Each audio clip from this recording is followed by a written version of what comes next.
Hello, and welcome to the Giving Voice to Depression podcast. We are your co-hosts, Bridget and Terry. This episode is presented by Mental Health America of Wisconsin. Each week, through intimate, candid conversations with guests, we explore different perspectives on and experiences of depression. We keep it real because the illness is real. We keep it hopeful because there truly is hope, in spite of what depression tells you. We are not experts or therapists. We are sisters and best friends who live with depression and have interviewed hundreds of other people who do as well.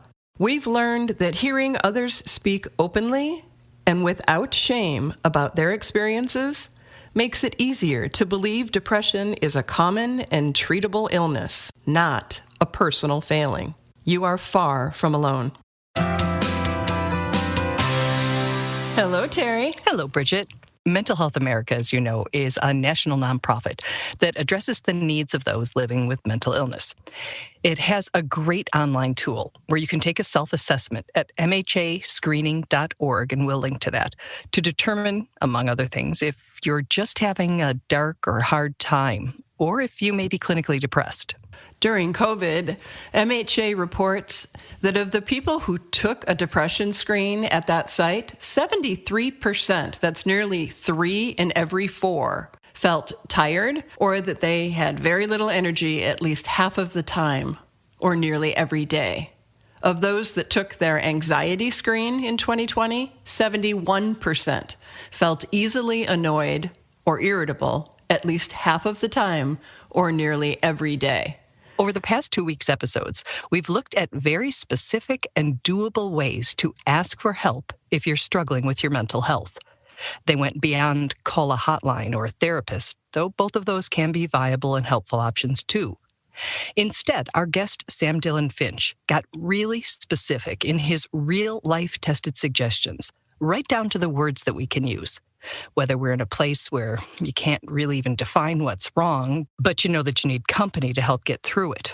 Or on the other end of the spectrum, if you're suicidal and need immediate intervention, perhaps to stay alive. Today, we are shifting gears to look at how we can support someone else who might be struggling, whether or not they have wanted to or been able to reach out. This seems like the perfect time to revisit these tips because as pandemic restrictions lift and we can work and gather more in person, we might be better able to notice when someone is in need of kindness and support. Our guest again is blogger, LGBTQ+, and mental health advocate, Sam Dylan Finch. Here's Sam giving his voice to depression. Sam says for a number of reasons, there is no roadmap for supporting someone struggling with their mental health. I think there are plenty of people in my life who have wanted to be supportive and just really didn't know what that would look like. And I think part of it, too, is that we just need to normalize the idea that someone can offer that support without being asked to offer it, which was a big thing for me. Is I think people wait for a written invitation to support folks in their life, and they don't need one. There are big and small ways to intervene. Ideally, Sam reminds, all these would be early interventions. Of course, if we normalize talking about mental health, there'd be so many more opportunities to check in and lend support way before a crisis stage is reached. One of the things I really like about this list is it's not something you sat and thought, I think I'd really appreciate if someone, These are things people actually did that helped. And I think that makes it very, very valuable. So let's start with number 1. You said the people who supported you did a lot more listening than talking. Yes, I think one of my mental health pet peeves is that I think it's a very natural human instinct to try to relate to someone and try to offer I went through that.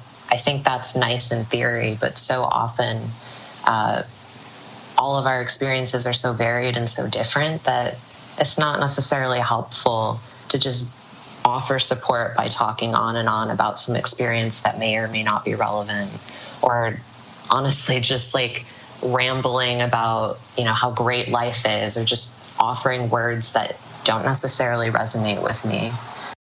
For those of you who learn by or like to use metaphors, a great one we've heard is that telling someone with depression that they shouldn't be depressed because they have a nice life is just like telling someone with asthma they shouldn't have trouble breathing when there is so much air around.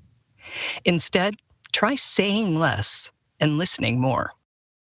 Sometimes the most meaningful support that I got was just someone sharing space with me and being willing to listen to what was affecting me as opposed to projecting what they assumed was happening or what they had experienced. Because oftentimes a lot of my loved ones haven't struggled with the things that I have. And I don't need them to pretend that they have. I don't even need them to have a point of reference. I just need them to keep an open mind, an open heart, and just be present so that they can learn about what I'm going through rather than assuming that they have all the answers from the get-go. Nice. I like that you used the phrase, follow my lead. Mm-hmm. Yeah, I think that's always a great rule when it comes to mental health, that you don't actually have to have the answers for that person up front or even at any point. Oftentimes we have good instincts about what we need if folks are willing to give us that room. Nice. Number 2 is closely related. They were sure to ask what I needed instead of assuming. Yeah, I really hate the assumption component that always seems to come with mental illness. I think because stereotypes are often how people first learn about mental illness, unfortunately, a lot of folks think that they know what we need, when in reality it's not always reflective of what we're actually wanting in that moment. So it's always better to ask. Ask. Ask what you might be asking, especially if you've had no experience of your own with mental health struggles. Well, Sam wrote a blog that we're going to unpack that offers specific and appreciated suggestions, including asking, is there a particular activity we can do together that might take your mind off things? As strange or simple as that may sound, it's a suggestion we've heard from several of our guests. I think people often think that they have to do some kind of savior-esque gesture, like they have to do something big and extravagant, when in reality, a lot of us just need a distraction. And I think there's sometimes this goal, I have to make this person feel better, but you don't. I mean, that would be lovely if you could, but oftentimes we can't. When you're in the middle of some kind of mental health episode, it's a marathon, it's not a sprint. You're in it for the long haul sometimes. So rather than making this impossible goal of, I have to heal this person or make them feel better, sometimes it's enough to just sit down and play video games and tune out for a while. Those are important coping skills. Sometimes coping is enough. We don't always need someone to fix everything. Another often needed and welcomed offer is, do you need help with anything around the house? I would say far and away the things that have stuck out to me as being the most helpful when I'm in the middle of a crisis is when folks just offered to do dishes or offered to help me get groceries or all of the day-to-day things that I was really struggling to do on my own. Sometimes when you're in a really, really tough spot, you have to prioritize, and oftentimes it means that housework or just making certain phone calls, those things fall away really quickly. Mm-hmm. I know that you can tell when I'm struggling with my mental health oftentimes because literally everything around me in my apartment is just a disaster. Yes. Because it's the first thing to go. Yes. So really having folks willing to just step in and say, I can help you with that, is so simple. And you don't have to be an expert. You don't have to be a therapist. You don't have to be some kind of researcher to step in and help someone do dishes. Right. But it does make a really big difference. I hate when my outside world looks like my inside world feels. Yeah, because it's just a constant reminder. It makes it difficult to kind of escape that headspace because it's also your external space. So they just kind of reinforce each other. Sam also suggests some very practical but important questions like, have you been eating, drinking water, talking to people, taking your meds, sleeping? The basics, Sam says, are so important in mental health, yet often taken for granted. Some examples I include, could you send someone a favorite takeout meal or a reusable water bottle? Can you send them a text every morning to say hello?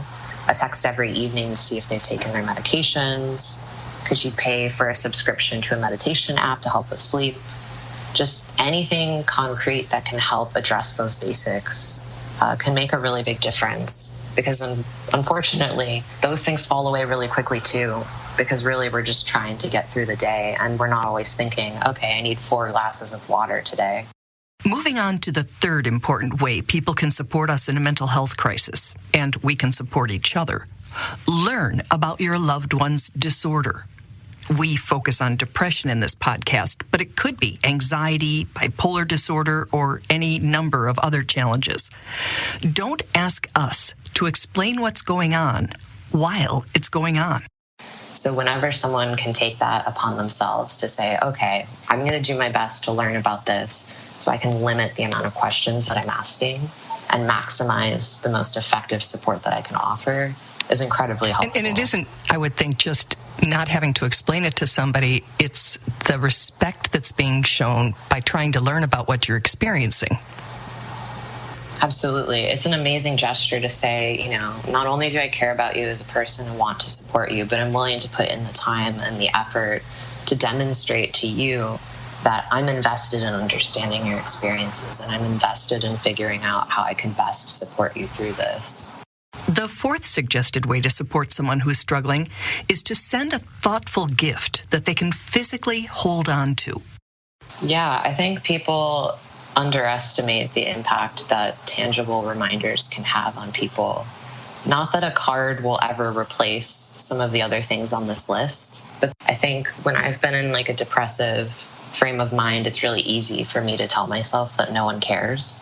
It's kind of difficult to deny that when like you're holding a necklace that your parents gave to you when you were diagnosed. When you hold on to that and you say, well, it's kind of hard to refute the fact that they actually do care because I'm holding something that they gave me to indicate that they did. And the fifth and final suggestion for this episode is a really important one, and that is to take a team approach to supporting the person. It's totally unreasonable to say that one person can support you through a mental health crisis. Like, it's just not, even if it were doable, it's not fair to that person to try to take all of that on single-handedly. And when I've had some kind of mental health crisis, without a doubt, it has needed a team approach. Because people have jobs and lives and emotional capacities, and they can only offer so much. So what I found really helpful was when folks that were supporting me were actually in communication with each other. And how exactly do you make that happen? By communicating with the person needing help and asking them directly, who else is supporting you through this? And how can I get in touch with them if something comes up? So right from the get-go, having names and contact information, if there's a crisis, is so important. There was a point a couple of years ago at which I was suicidal and I was in a very dangerous situation. And the one person that I had reached out to was a researcher at that time and was literally in a lab and couldn't leave. It just wasn't feasible to leave. But they already had contact information for a couple of other people, including my roommate, which kind of leads into the next question. Who do you live with currently? And how can I reach them if I'm concerned about your safety? So this friend knew how to get in touch with my roommate, who actually was available. So having that contact information, if there is a situation that requires some kind of immediate action, you never want to rely on one person to be the one taking that immediate action, because one person could have their phone turned off. They could be in a research lab. They could be with family dealing with some other kind of crisis, or just not prepared to help someone, not emotionally ready to do that. And just being connected in that way is just another safety net to make sure that there is support if something comes up. Another benefit of the buddy system is that the support person may need a little backup. It's like that directive you get from flight attendants to put on your oxygen mask first in an emergency. We have to be okay ourselves to be able to offer help to others. Because I will be totally honest, as someone who has supported a number of people through mental health crises, it can be frustrating and scary. And you never want to take out those frustrations or fears on the person that you're trying to support. Having someone that I could talk to and just be like, gosh, they called me 6 times today. I love them to death, but I really wish that they had more support right now. Being able to say that to someone, being able to team up and just have space to have those emotions, not only made it healthier for me, but it made me a better support to the person I was trying to help out. And one last fabulous suggestion for how to take a team approach to supporting someone. It's one, like many of Sam's suggestions, that we haven't heard of before or thought of on our own. Ask, can we compile a list of phone numbers that you can call if I'm not available to support you? And that doesn't just include friends or family. That includes hotlines, local clinics, a therapist, a psychiatrist. And so you have that point of reference so that you know that there's a list of other folks that they can reach out to. And I think in general, it's always good for someone to have 3 phone numbers that they know that they can call no matter what, or text, because I know that calling is a whole other beast for a lot of folks. That's why we are really lucky to live in a day and age where we have something like that crisis text line that exists, so that for folks who just really can't pick up the phone, they still have options. That crisis text line in the U.S., by the way, is 741-741. And the National Suicide Prevention Lifeline here is 1-800-273-8255. Other countries have similar services. If you cannot find the number, reach out to us and we'll try to find it for you. So that's where we'll stop for this episode. We will unpack 6 more suggested ways to support someone who's struggling next week. And we will link to Sam's full list with each episode. Wow, I just so appreciate him and that he says there is no roadmap, which is true, but that's not the end of the kind of mental conversation, right? You still just have to do something to connect. And he gives us so many ideas and so many examples of doable steps. Yes, not knowing how or not being comfortable or feeling awkward doing it is, as you say, not a reason not to. We still just have to. And as he said, you just have to be willing to listen with an open mind and an open heart. And that really is the bottom line. If more than that is needed, then you got to call in other people, whether that's the therapist or whether that's going to a hospital or whatever is needed. Yeah. And so many of these suggestions, this is a list for a mental health crisis, but it applies to so many situations. This is just about being there, even though there's no just about that. This is about being there for each other, showing up and trying to help lighten the load and, acting instead of just saying that we care. And letting somebody know they're not alone, that they're not unworthy, that they're not unlovable, especially when we know that their minds are telling them that they are, because that's what depression convinces us of. Sure does. So thank you, Sam. We will be back next week with 6 more of your suggestions, and we know that they will help people as they are already helping us. You've opened up some new avenues in our brains for us to be able to support ourselves and each other. I feel like he lightened my load. I can reach out without having the answers, without knowing what to do, without being an expert. And that reminder that coping is enough sometimes, that we're off the hook for trying to make somebody else happy. Or fix them or make it right. We just have to be there for them and get them through the crisis. Yep. Yeah. Thank you, Sam. Thank you, Bridget. Bye, Terry.